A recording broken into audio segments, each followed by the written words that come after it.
What's up mga kuys, nanapunta diri sa D-Hive Arcade Inayawan, Cebu City. Let's go!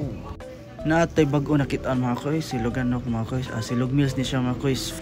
For only 149 pesos mga kuys, nana kay silog meals and 1 drinks.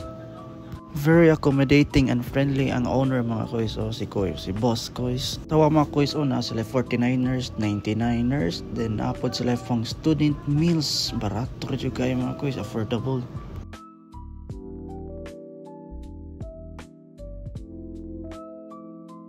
Ayan, giserve na ni kuys ang orders. Yan, gutom na dyan mga kuys, gusla na. Akong gi-order yung mga kuys is corn silog. Hindi siya basta-basta nga corn beef mga kuys, is quality kini ilang product ilang gigamit mga kuys.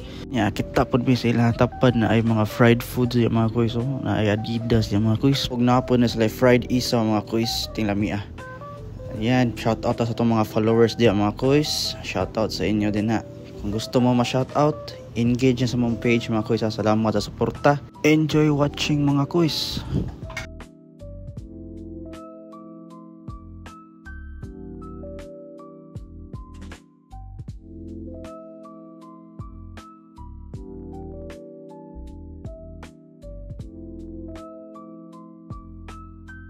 Og mao na to mga kuys, thank you for watching mga kuys. Og di ara mga kuys, si Signilia mga kuys mag soft opening this February 15. Let's go!